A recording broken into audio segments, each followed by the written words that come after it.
welcome along to our session today. We're going to be talking about why engagement scores aren't necessarily telling you the truth about your culture within this conversation. And I'm delighted to be joined by the amazing Mo, who is the founder of MySay. You'll notice, Mo, that I didn't say your surname again because I knew you before you were Brown, didn't I? And it always takes me a minute to catch up. But Mo Brown, as she's known to the world, well, for many years now. Not I need to catch up with the times. I've been married quite a while. Just a bit. So Mo Brown's here with us. She's the founder of MySay, and she's going to help us explore this topic of not just what we should be measuring, but how we measure it in a way that really supports effective insight and an opportunity for you to influence your culture in a really proactive and positive way. So I'm just going to get us to introduce ourselves properly. So I'm Paula Brockwell. I'm the founder of the Employee Experience Project, a bona fide culture geek and an occupational psychologist. Culture is definitely my favourite topic, but I'll try and take the cues from today and just tell you the bits that you want to know rather than the stuff I want to tell you. And Mo, do you want to introduce yourself? I've taken everybody on pre-wedding intros, but I'll let you'll do a proper introduction of yourself if you want. Yeah, it's how to do it succinctly. So I'm Mo Brown. Maureen, if you're looking for me on LinkedIn, I am the Chief Executive and co-founder of MySay. We are an employee research and listening strategy business, and I also have another business called Sullivan Brown, which is a HR recruitment specialist. So I basically spend my whole life in the world of HR, and at MySay we really talk to employers about amplifying employee voice within their organizations. And like you can geek out on culture, I can geek out on that all day long. Sure, sounds good. Thank you. And in terms of what we're going to cover in this session today, there's three parts to the conversation that we want to host, to be honest. We're going to talk to you a bit about this idea of what culture is when we think about it beyond sentiment. So I think a lot of the time, and we'll talk about this a bit more, we really use that engagement score as an anchor for whether we've got a healthy culture or not. And we're just going to explore whether there's other things that you can consider within that. Mo's going to take you through the world of employee listening 2.0 and the lessons that she's learned through her experience as a recruiter and as the founder of MySay. So she's going to talk to us a bit about what that looks like, and then I'm going to come back in and just give you some ideas about how you can curate and organise all those lovely insights that she's going to help you be able to capture and gather with her ideas and inspiration, and consider how you can use that in an effective way to allow you to feel like you're really harnessing and influencing your culture rather than just measuring it and trying to give it a nudge from the side. So I'm hoping that what you'll find as we move you through this conversation is that we're giving you an opportunity to really challenge that cycle that we can get caught in, where culture feels like this endless cycle of just trying to keep people happy and trying to turn those frowns upside down into something that feels much less emotive, but also much less surface level in terms of what people's reactions are to things. I think together we'll be able to provide you with some insights that really support you to think about how your employee listening can support you to be structured, meaningful, and really getting to what the nub of the challenges are rather than chasing lots of pieces of disparate feedback. So the first thing that we're going to do is talk about this idea of what we're measuring when we measure culture. And I'm just going to ask you to kind of come with me on a journey of considering a world where perhaps we don't use engagement as that single badging score of whether things are good around here. And I'm just going to give you an alternative way to think about this. And so the first thing I would say is that I think if we really want to be able to harness our culture, if we really want to be able to influence it in a meaningful way, we've got to change the conversation about what culture is. And as I've mentioned in the introduction, I think a lot of the time we look at this idea, and you'll probably know these quotes that I'm sharing quite intimately and quite commonly, because what they do is focus on this idea that culture is how people feel when nobody's watching, or culture is what your people feel on a Sunday night. I would say, honestly, my alternative to that is actually more culture is how your people behave on a Tuesday afternoon whenever nobody's looking. So as a bit of an alternative, I think culture is about how people feel, but it is much more than that. And if we're purely looking at are our people happy about what's going on around here, we're only giving ourselves a small piece of the picture, and we're only giving ourselves a small piece of the pie to influence as well.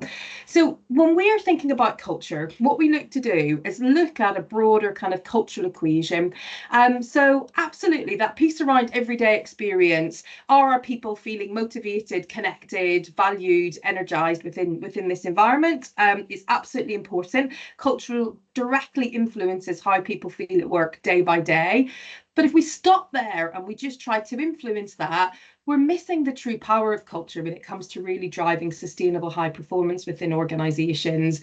Not only does it influence how people feel, but it also influences what they believe about work, what they think is good and reasonable to do, both themselves and the behaviour or the actions that they think are acceptable to receive from others. And that directly influences their behaviour on a day-to-day basis. And that's the stuff that influences business. Sorry, excuse me. That's the stuff that influences business results. So if we're really looking at culture through the whole equation, it is absolutely about whether people are happy, whether they're connected, whether they believe in the organisation, but it's much more than that. Those feelings and those experiences that people have directly influence then how they behave and ultimately how the business is able to succeed and drive the impact that it can have, depending on what your metrics are. And I think another breakdown that I would make on this is just considering that everyday experience isn't purely about what's happening to people. So what we see a lot in employee listening and in culture work in general, and what we don't see with MySay, which is why we're talking about this stuff today, is this, I guess, us accepting on a surface level that what people say to us is the truth, is that individuals' reported experience is absolutely the stuff that we need to shift. But the truth is that actually, individuals' expectations about their work, their belief, the psychological contract that they're working within is as an important filter to consider as the actual environment that they're operating within. So a lot of work that we do, a lot of engagement surveys, for example, will ask people if they're happy about how often they see a leader, the way that they collaborate or other teams within the business treat them, etc. So they ask very concrete questions about individuals' experiences. And when those responses are negative, what we do is immediately go and try and fix those things without necessarily considering, is that something that we really need to fix? Or is that driven by an expectation that perhaps is unrealistic or a bit outmoded? And an example that I would use, we see really commonly with the scaling companies that we work with, is where perhaps there's been a small, tight founder-led team for a long period of time. The organisation has started to grow and spans of control and levels of management have started to increase. And as the business introduces things like an engagement survey, there's continual feedback that the leadership are disconnected from the day-to-day. And actually, when we go in to look at the organisation, the leaders are not at all disconnected. They're not at all lacking visibility or connection. What actually is different is that they fundamentally aren't doing it in the way that they did previously. So what the founding team or the early team's expectation of what good looks like, day-to-day connection with the founder, one-to-one briefings and the like, that may have changed, but the understanding that that needed to change and what's happening now is entirely appropriate for the circumstance is the piece that's missing. So the expectations are the things that are out of kilter, not the environment itself. And so really being able to understand and question that feedback and filter that difference between environmental stimuli that we need to evolve and expectation misalignment that we need to reset is a critical piece of this work. And it's not something that our engagement score gives us. That just tells us that people are unhappy and that we need to do some work to make them happy. So without terrifying you on this, there are some practical things that we can do in order to influence this. And in fact, if you want to explore this idea a bit further, you'll see that there's a QR code in the corner of the screen. I'll give it to you at the end of the session as well, which is one of our downloads, our white papers, which talks about this idea of exploring culture beyond this idea of sentiment and some of the myths that you can break to just give you more options around action planning and ideation in response to feedback, and encouraging you to consider different types of things that you might want to investigate to move forward. So if you do want to influence this stuff, one of the first things that I would encourage you to do is to think about not just getting that generic engagement survey that gives you lots of scores and lots of opportunities of things to fix. Start with thinking about what's our standard, what's our goal, and what's our priority. So the final thing that I'm going to share with you on this before I ask Mo to chat to you a bit about actually the mechanisms of collecting great feedback and some really great rhythms on listening is really setting a standard of what good looks like for you. So whenever we use a generic engagement model, when we use a generic engagement survey, what we find is that we are working to a standard that someone else has set, and we're not contracting with our team about what good looks like and what they should be reasonably thinking about as helpful or reasonable to expect from the organisation. So one of the most helpful pieces of work that you can do before you start to measure your culture or even think about what good engagement looks like for you is defining actually what is the ideal cultural mode for you. So this model here is a really kind of simplified version of what we use as a starting point with clients to talk about what are your goals at the moment, what is it that your business is trying to achieve, and what's your operating context. So what's going on within the market, what are the opportunities, the barriers that you need to work through, but also what's the evolution, the internal build that you need to be doing within your business to allow you to be able to drive that forward.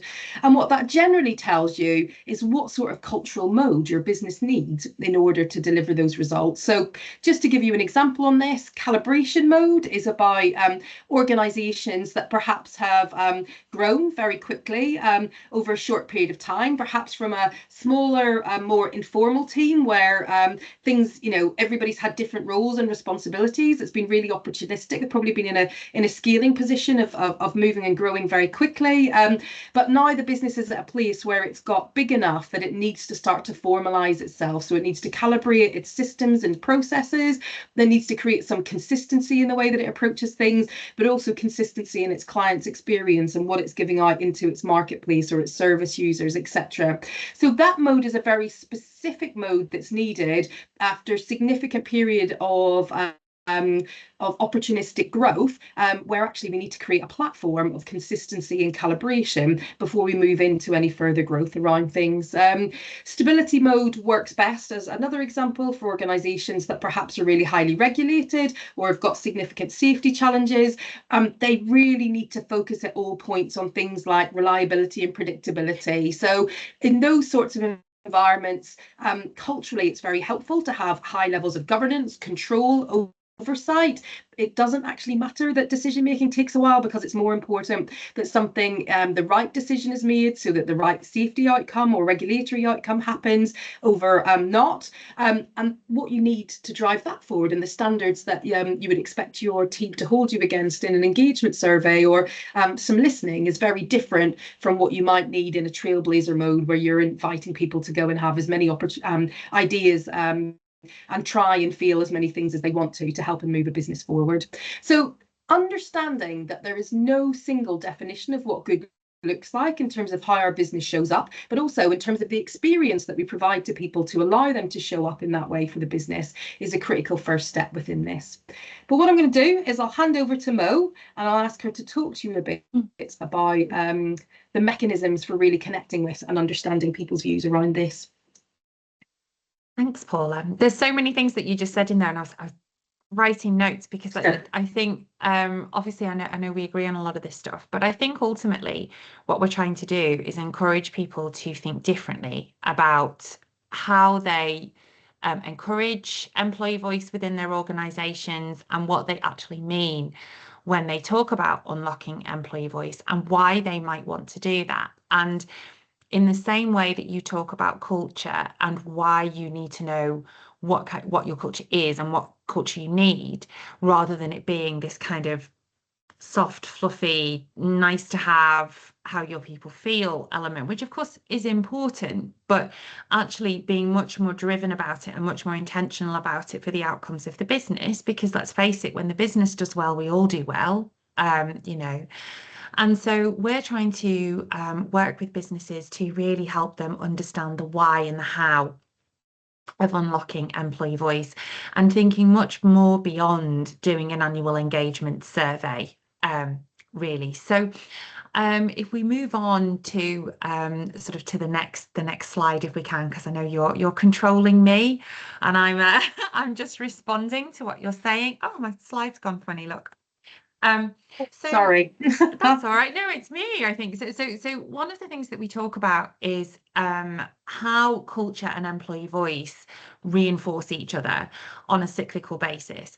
And I think if you think about how a lot of organizations have approached engagement surveys, I mean, I remember when you and I started out, Paula, so we've known each other a long time. And when I first started out in the world of HR recruitment in 1998, there was no internet, there was no email, none of those things. And nobody was doing engagement surveys particularly. And then as the world of HR evolved and became more strategic, if you speak to most businesses now, the majority will be doing an engagement survey. It's become part of the DNA of people strategy. We must do one. That's kind of how it is. And if you're not doing one, it's like, oh, you don't do one. And the degree to which it's done and how complex it is and how much benchmarking is done and everything else varies. But most companies will do an engagement survey. But what we're trying to say is there's a place for them, absolutely. But what they're not is listening. They're not a listening strategy in and of themselves. And they give you a snapshot of a group of colleagues at one particular time. And what they don't do is enable this kind of reinforcing nature of culture and employee voice. So what do we mean by that?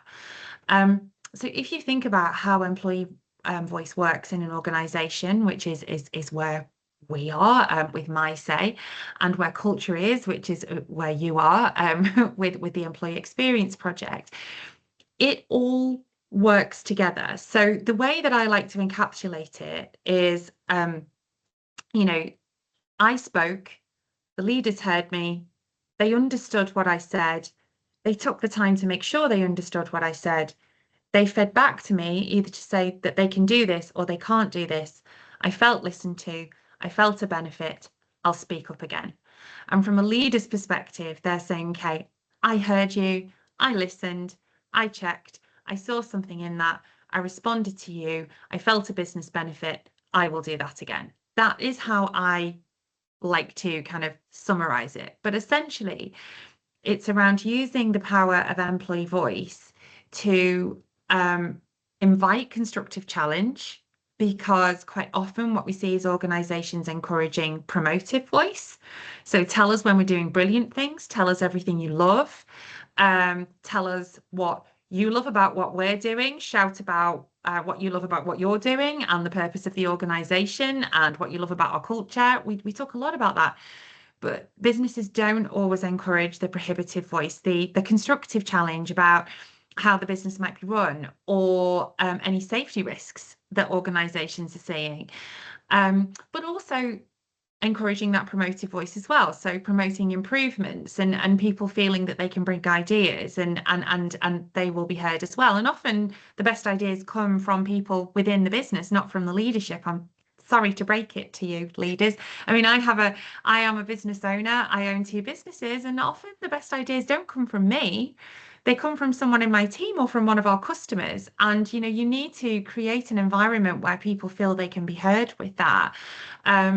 Because it will promote ideas, but also it will minimize harm within the business. You want people to speak up if there's an element of risk, especially in sectors that are highly regulated. People don't feel they can be open with their views. There could be a boiling risk out there that you're just missing. So creating the right environment for people to be able to do that, but also encourage innovation. So the benefits of promoting employee voice are broad and deep, but then people have to feel heard. So when they use their voice, leadership have to have the mechanisms in place to be able to hear that and collect that voice in a way that is meaningful and gives you actual insight that you can work on. And then when leaders respond to that, they improve motivation and drive within the organization because people feel part of something. I think what often gets missed in all of this are trust and belonging. So when we're speaking to organizations, we're trying to understand that feeling of belonging, because when people feel they belong in an organization, they want to do well for that organization. They feel they're a part of it, which is often easier, to your point, Paula, earlier on, in the kind of owner-led smaller businesses. It's much easier, isn't it, to feel that belonging and be heard. But also you want people to take pride and ownership in your brand and in the business and in the employer, and leadership play a key part in that. And then when leadership really listen and feedback, that builds psychological safety, and that sends it back around again where people will feel that they can use their voice again. So it's not about asking everyone what they want and then giving it to them, which can be just as harmful as asking people what they want and then never responding to it. But it's about having this reinforcing nature of, we have an environment here where you can use your voice and we hear it and we will respond to it, and therefore this will keep on going round and we will all feel the benefits of that from an employee perspective and from a business perspective as well, and a leadership perspective. So I just think sometimes people see culture and voice, and they do understand that there's a link, but they don't really understand that it's constantly reinforcing.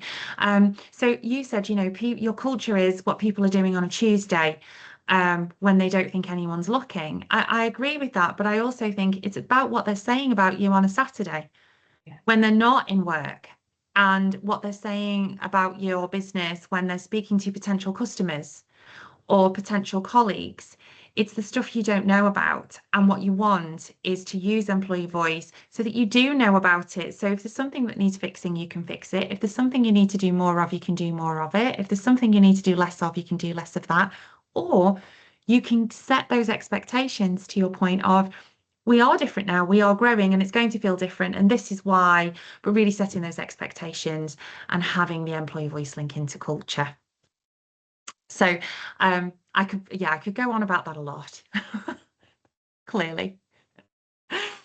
But if we move on from there, now that I hope I've managed to labour that point enough, I think the thing about engagement surveys is that people think that they're a listening strategy, or businesses do them and they do them as a matter of fact, and then they get their engagement score. But are we really listening as you know, as a business, as employers, as a HR team? Are we really listening? Actually, probably as humans, Paula, I think even outside of the work environment, are we really listening? I think, you know, even when we're outside of work, one of the most human things that we can do to another human is hear them. And I don't know that that is always being utilised in a work setting, and doing an engagement survey once a year and the occasional pulse is not really hearing. It's giving people an opportunity to give some feedback, but it's not really listening. And when you look at this statistic from 2024, around 50% of employees feel reluctant or uncomfortable expressing their perspectives and opinions at work. And it hasn't changed over a 30-year time frame. And yet I've been in HR recruitment for 28 years, and during that time I've seen employee engagement surveys come in. So if overall we're not really seeing an increasing trend for people feeling that they can express their perspective and opinions at work, why is that? Are we really listening, and are we really unlocking the power of employee voice through the listening mechanisms that we have in place at the moment? And I would say maybe, but possibly not. So again, if we can move on to the next slide. So this is something that we talk about a lot at MySay, and this has grown really from when we first started Life. We were a new starter and exit interview specialist, because we really feel that businesses don't necessarily always understand the importance of doing new starter and leaver interviews to the best of their ability. And working with us as an independent partner, we really get under the skin of what people are feeling when they've just made a really complex decision, either to join or leave your business. And that's where we started, and we still massively believe in the power of that. But what's happened over the years that we've been doing this is that the listening offering that we now offer is much, much broader and much more holistic, because companies started coming to us with a problem that they wanted to fix rather than a solution that they wanted to buy, if that makes sense. So they weren't coming to us saying, we want you to do our starter and leaver interviews because we want to understand why people join and leave, because that's so linear, isn't it? What they started doing was coming to us and saying, you know, the challenge could be anything from, we've got high levels of attrition and we want to make sure that we're retaining people, but that also that people are engaged and motivated while they're here, to no one ever leaves us but we don't feel like we've got a highly engaged workforce. Why is that? What can we do to improve that? To we've just been through a big period of change and transformation, and we're not really quite sure how that's landed and where that leaves us from an employee perspective. So people coming to us with many more reasons for why they want to listen. And someone came to us a while ago and they asked us, could we produce a visual that would help them explain what they were trying to do as a HR team to the leadership team? Because we could have great conversations about it, like you and I do, and like we are now. But how do I encapsulate that and bring that to life for our leadership team? So we came up with this, which essentially is saying, if you're trying to steer your organization and your people strategy from the feedback you get from your annual engagement survey, it's essentially like trying to steer a submarine by just using the power of your periscope. You get a relatively narrow view that shows you something, but there's lots of things it isn't showing you. So to your point, why your engagement score is not really saying what your culture is, because culture is much bigger than that. So we kind of like to look at it like this. So you have your periscope, you have your engagement survey. We're not saying there's no place for them, and we do them. So, we do them for our customers, and that kind of annual snapshot and view is important, is good for comparison. But it is essentially quite a narrow view of that moment in time. But then you need other tools to be able to fully look at your employee voice and hear your employee voice across the organization. So, I mean, it's a bit of fun, I suppose, the way that we look at it, but you have your life cycle listening, which is your constant radar, which is your starter and your leaver and your returner, and what people are telling you at those critical points in their employee journey. And I think sometimes those get really underestimated as oh, well, we'll find out why someone left, we'll find out why someone started. But there's so much more rich insight that you can get from people at that particular stage. I mean, they have just been through a really complex thought process about why they want to come to your business, or why they want to leave your business, and why they want to join another business. And we shouldn't just be asking the questions of, well, why did you leave and why did you stay? It's what did you experience while you were here? Really understanding those contributory drivers that got them to that point that they were willing to join or leave your business, and why was that? So I think they're a really underestimated part of listening strategy. And yet businesses really get that you should be asking your customers this all the time, and the importance of that to your strategy, but not necessarily your people. So I think that's a really important part of it. And then your kind of sonar is your diagnostic listening. So these are the sort of listening tools that you can use when something specific is happening and you want to go and delve a little bit deeper. And I'll talk more about those in a minute. But also then your ROV, that's my favorite. The ROV is something that you deploy when there's something that, it's really specific and it's just a bit far away, and you know that it's there, but you're not quite sure what it is. And you need to safely go off and explore it before you decide to do something like steer your submarine off in that direction, or your people strategy or your business strategy. What is it that's over there in that dark, murky corner that we really know is there, but we're not totally understanding what is that? And we get our ROV out and we go and have a look and really understand it before we wed our strategy to it. So they're my favorite bits, actually. I really love that. But then you've got to have your satellite view, so your data and your analytics. So if you're going to ask all of these things, what are you doing with it? Like, how are you interpreting your data? How are you really understanding the qualitative feedback, where the devil in the detail might sit? How are you understanding what people are attaching the most sentiment to? And how are you bringing that all together from these different points of listening to really help you understand what the insight is telling you and what you need to do about it? So to your point that you mentioned earlier around leadership, is our leadership visible? That is across all of our surveys, whether they are stay, leaver, diagnostic, it's starter. Visibility of leadership is one of the things that we see people being most dissatisfied with. I can't speak. Across the board, across every organisation, it's really common at the moment. But actually, I was speaking to a new customer the other day, or potential new customer, who was saying that is one of the things that they constantly see in their engagement survey. We don't see enough of leadership. So they arranged for leadership to go around different sites and be available for the day. Just be there and be available for the day. Did people come and see them? No. No, they did not. So the leadership went there for a day and saw practically nobody. So there's something missing there in the initial piece of feedback to the action that was taken, because when given the opportunity to come and sit with the leadership, they didn't take them up on it. So then you've got to wonder, well, why is that? Do they not feel safe to do that? Is it something they actually don't want to do?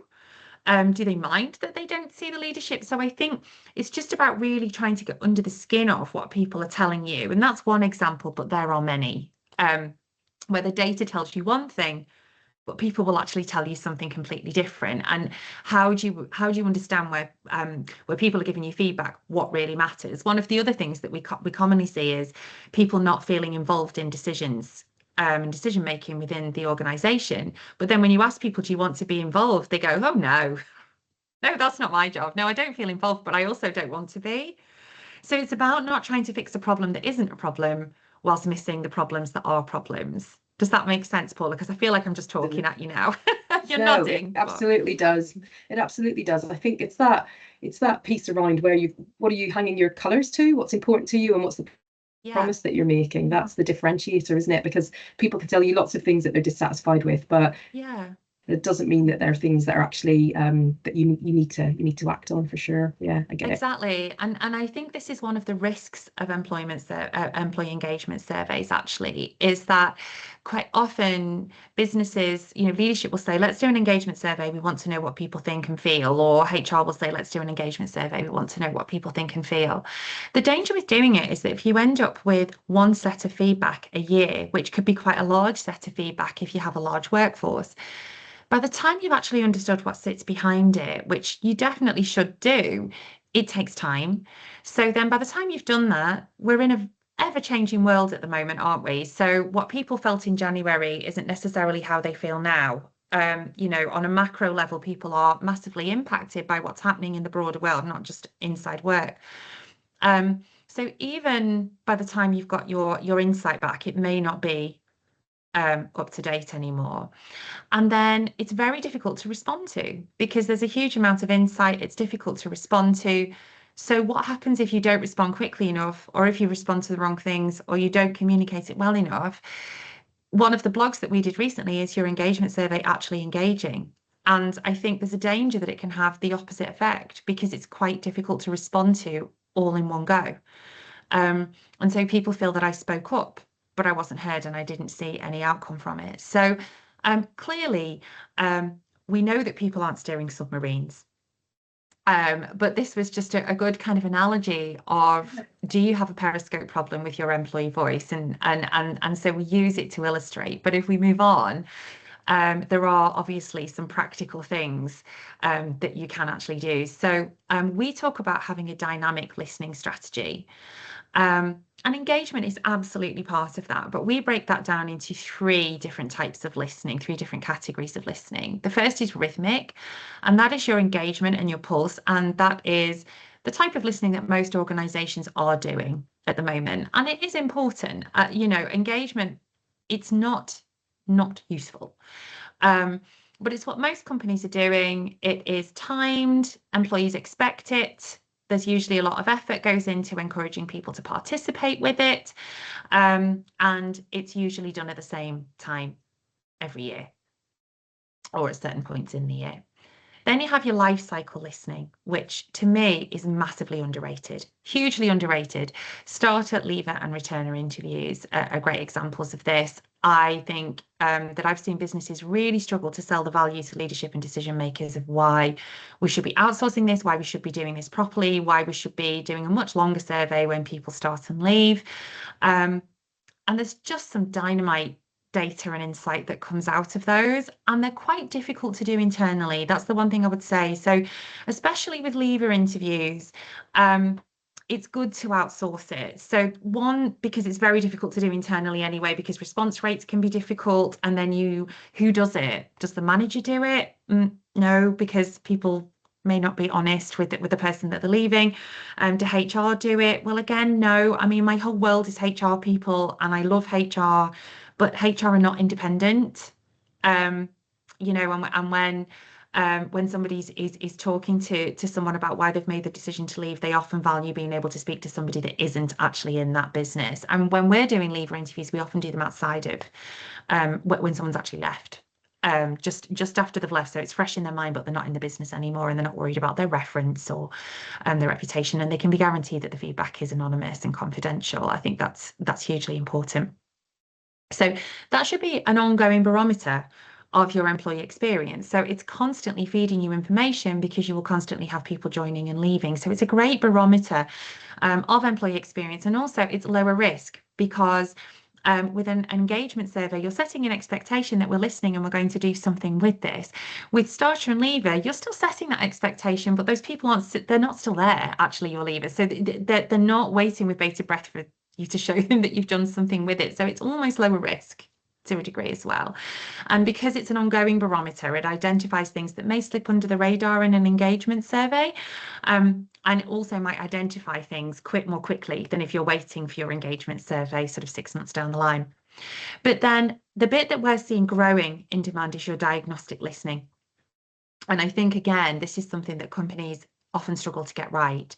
So that could be a specific survey, like a psychological safety survey or a culture survey, which you will do a lot of in the work that you're doing. So it could be something specific like that. But actually what we're finding is that diagnostic listening is evolving more in post-change and transformation.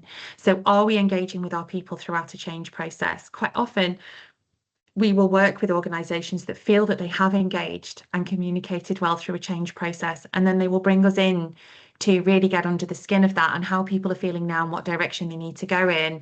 And actually people didn't feel like they were communicated with. They feel like they were told, and they feel like they were told inconsistently across the organisation. So some people heard more than somebody else, but those people are speaking to each other. So really important to understand what the workforce is feeling around those things. So we do quite a lot of that at the moment, but also stay interviews. And stay interviews for us are not just what do we have to do to make you stay, or why are you staying? They're a real understanding of intent, because there's lots of evidence, statistical evidence and psychological evidence to show that intent quite often turns into action. So for example, where we will use stay interviews quite a bit is where we're doing leaver interviews or starter interviews, and there's just pockets of data coming out of those ongoing sort of areas of life cycle listening that you think, oh, it would be good to understand that a little bit more, so you can direct. It's your ROV, basically. You're bringing it out in your stay interview world, because there's something coming out of your other data, or you're suddenly seeing a spike in attrition somewhere, or you're suddenly seeing a drop in performance somewhere, or just generally it feels like something's not right in an area. You know, I was having a conversation with a chief exec the other day that said they do their engagement survey all the time. They get really high engagement scores. He said, but if you were to come on my weekly town hall with the business, you wouldn't feel that they were engaged. So where's the disconnect? What is it? And I think Stay is really good at helping you do that. And of course, having just a good variety of methods of listening as well. So not just online survey, because people don't always feel heard when they've done that, and they don't always want to fill in a survey. So online methods, but also face-to-face interviews and focus groups, and just different methods to be able to hear feedback. We tend to do a combination of all of those when we're working with businesses. So we have our own interviewing team who will interview people, and people know that that's confidential and independent, and so they can speak freely. But we also have a survey tool, but we'll also do focus groups, and then bringing all of that feedback together. So really sense checking what you're seeing, so you know then that when you're going to take action, the action is on the right things. So again, lots of different types of listening, lots of different tools that you can actually do to help you steer your submarine with a little bit more safety and clarity.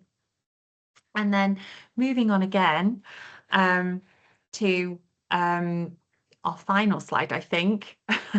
I think it might be my final one. Yes, it is. Is having an intentional response strategy. So often businesses go out and ask the questions. Even if you are doing an engagement survey, we go out, we ask the questions, we compare it to our benchmark data. But really, what are we then doing with that? So you and I were together the other day at an event, and we were talking about You Said We Did. And I think, you know, that's a really sort of common part of engagement surveys. Then businesses will go out and say, okay, well, you asked for that and we did that, and you asked for that and we did that. I mean, part of me thinks that if you have to tell people what you did, then you didn't hit on the thing that they're feeling on a day-to-day basis. But even beyond that,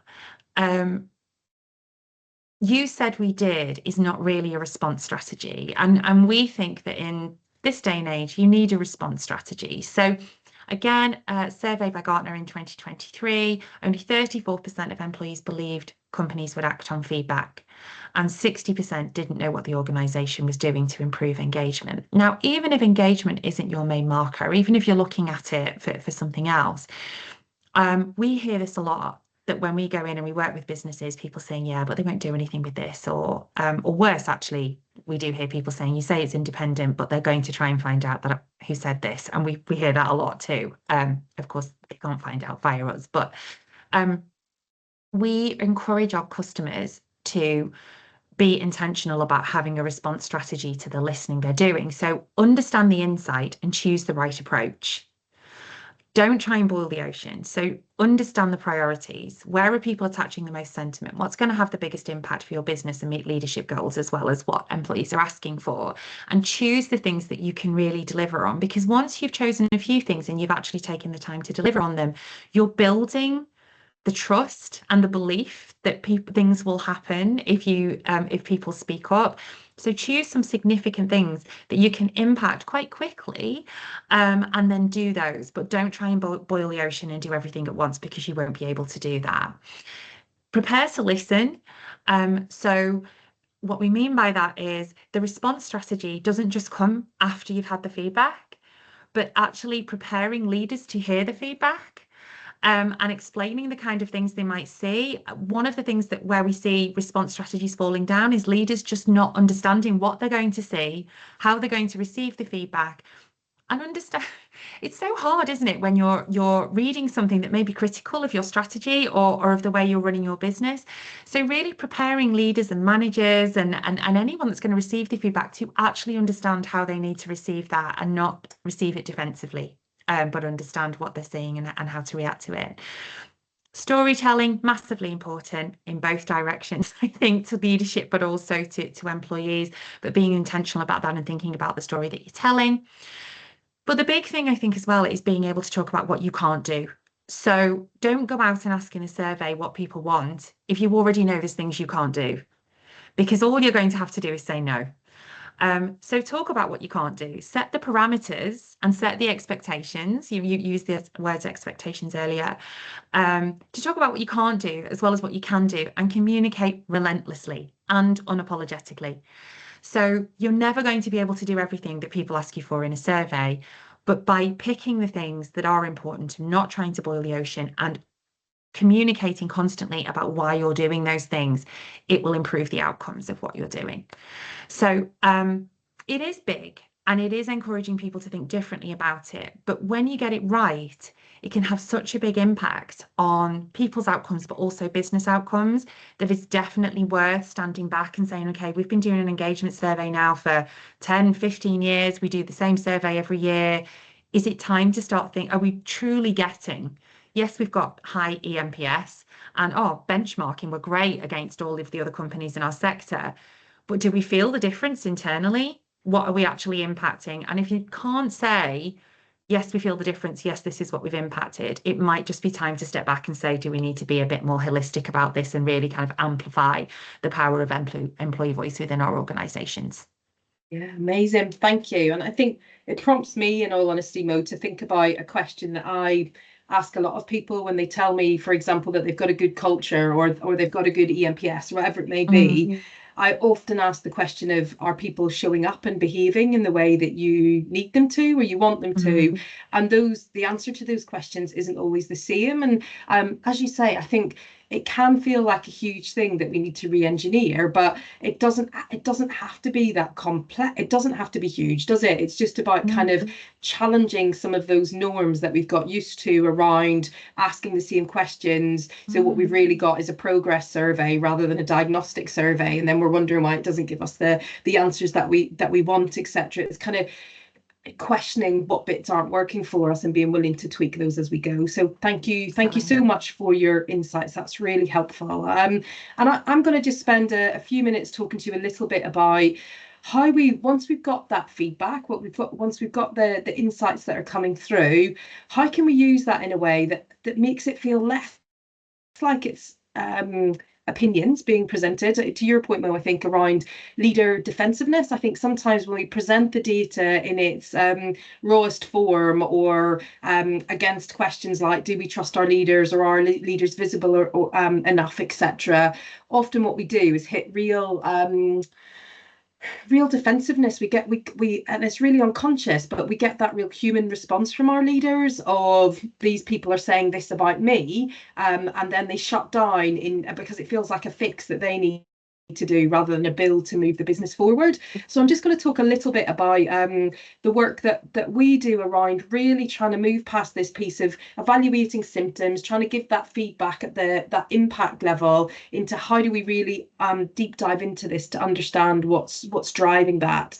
So I'm just going to share with you the culture driver map that we use when we're talking to clients and supporting them around really understanding, so organising the data that you have to understand what are the things that are nudging the ways of working around here. So a lot of our research and the work that we've done in terms of building up our method focuses on, yeah, we get these are the symptoms, but what's the stuff that's actually driving that? And we've just recently done, it doesn't matter, it's really geeky, but we've just recently done a really lovely validation study, which has given us absolute confidence in the fact that this model isn't just theoretically right, but from an evidence-based point of view, it really predicts, if you align these to the ideal culture that you want, it predicts up to about 62% of the variance in behaviours that are coming through, which means it's a really powerful way of understanding which bits you need to tweak if you want to shift the ultimate behaviours and the experience that people are getting on the other side.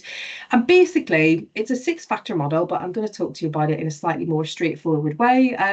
But if you really want to think about, how do I feed my data back? How do I organise the data from different sources? Starting to consider how it really influences the ways of working within your organisation can be helpful. And what our research indicates is that there's really 3 core veins of work that seem to be most influential in terms of how people feel about work and ultimately how they show up and how they behave. The first one is about capacity to deliver on the demand set, so the type and tone of pressure that we're putting into the organisation. So that's one of those factors, is about how does the business plan and how does it manage pressure? So that's everything from strategic planning to how we reset our priorities if new pressures come in, how we resource against that. So that's almost like demands, what type of performance we create under pressure.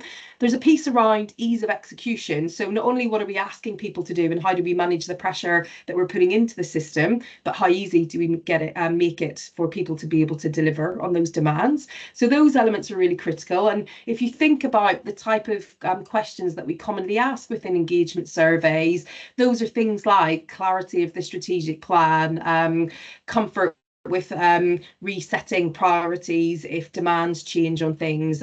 It might be about feeling like we have enough team members or the right technology, etc., to do what's required. So we can start to think about how we codify some of the feedback that we're getting that can feel quite personal here into characteristics of the personality of the organisation. The next factor is around quality and location of decision making, and lots of things fall into this. So one side, it's about decision making speed and position. So who owns that? Do we know who owns it?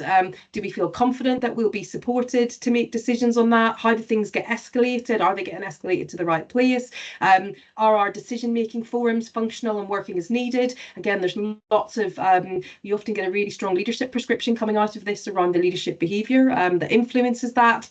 And the insight integrity piece is really about the extent to which we have people are listened to. Really, are the right people informing and making the right decisions at the right position, or are they held too high, are they held too low, or is everybody involved, etc. So that's really about that ease and quality of decision making. And the last factor that seems to be really, really important is that around type and tone of teamwork. So to what extent are we coordinating and supporting people to be able to unlock that collective power across the whole business?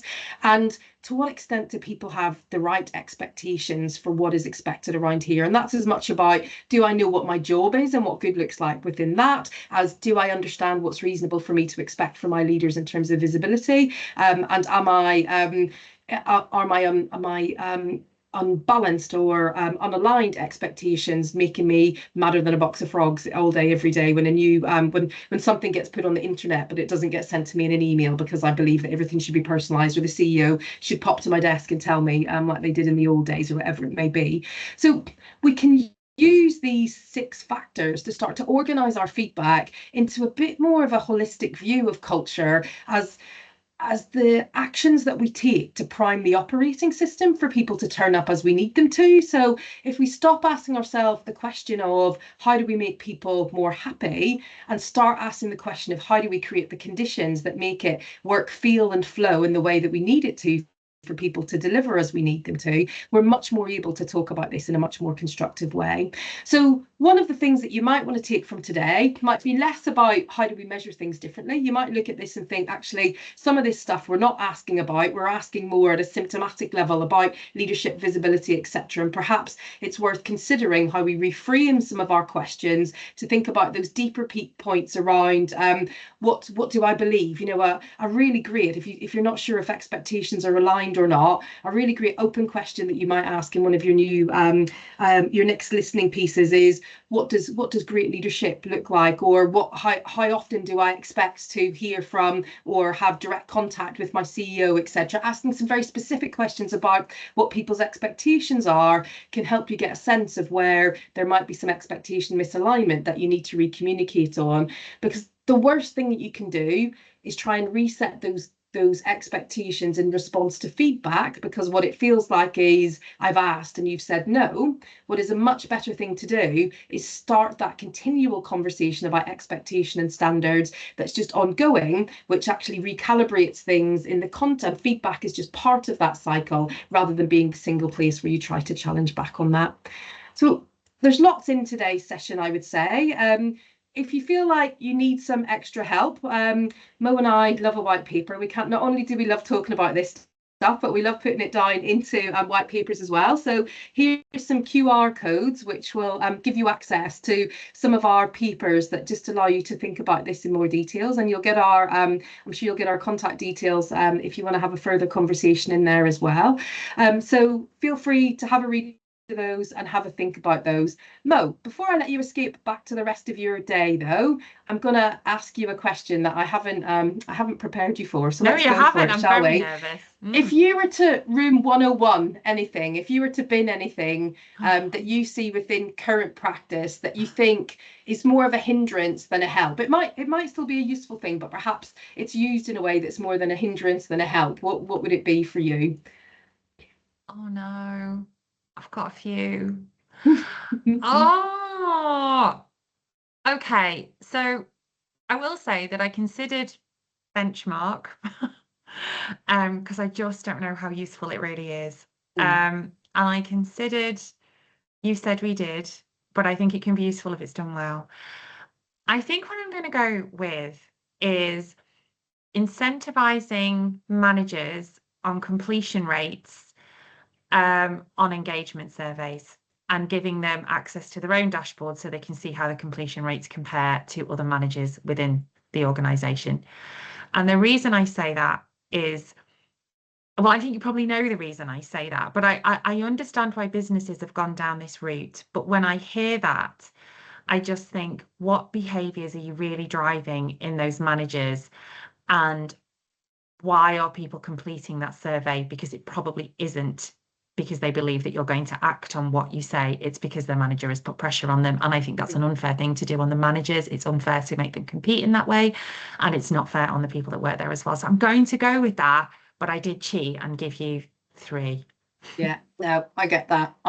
It's funny, actually. I think if I was to choose one, it would be the benchmarking one, actually, because I think it risks creating reassurance on a false standard. I always encourage organizations to create their own standard. What does good look like for us in terms of what how we want to show up as an employer, but also what we need in terms of our strategic plan and our operating context. It's always much more helpful to compare yourself to your own standards than what the neighbours are up to, because they might, even though they look similar, they might have very different context or goals that they're trying to work towards, for sure. Yeah, completely agree. I had a conversation with a business about a month ago who was talking to us, and they didn't go with us in the end, complete disclosure, and they didn't because we couldn't do the depth of benchmarking they wanted against other financial services organisations, but they didn't know who those other financial services organisations were with the provider that they did go with. So it could have been Barclays, or it could have been a small mutual building society, or it could have been the retail arm and financial services arm of a digital retailer. I didn't know, and they're all very different. And I think we get a bit obsessed with it, and I think leadership tend to like it. What, oh, look at us compared with our other businesses. But if you're not feeling it, if the people in your organization still aren't showing engagement and motivation and performance, it doesn't matter how good you are against your competitors. And where you're beating your competitors, are those really the contributory driver areas that are driving people to leave or join your business in the first place either? I just don't know that it's always helpful, actually. Pat yourself on the back for something that's not really impacting your outcomes.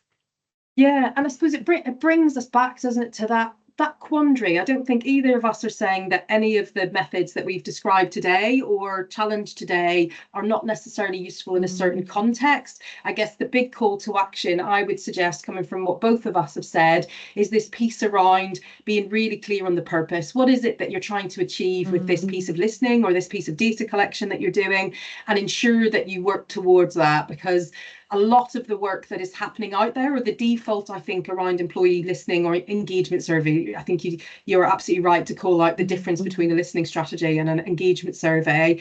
But a lot of the work at the moment is about default, use an engagement survey, and it gets us somewhere without really considering that truthfully, those tools have evolved as really great measures of progress over time, and also reassurances really with things like those benchmarking pieces. What they aren't good at, and what then we tie our hands behind our back as HR professionals, they're not really that good at issue identification and action planning tools, and they're not really that helpful in terms of purposeful action around our own unique context. And so as long as we know what role they have and we apply them to that role, but we don't try and get them to solve a problem that is a different one, they will provide that role. I guess the call to action today is think about what your purpose is and choose an approach that really fits with what you're trying to achieve. Yeah, definitely. I could go on, but yes, that's a good way to sum it up.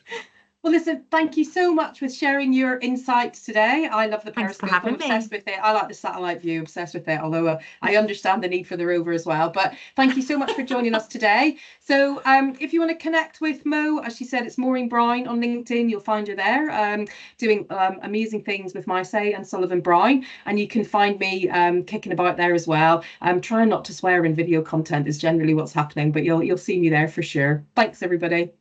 Thank you.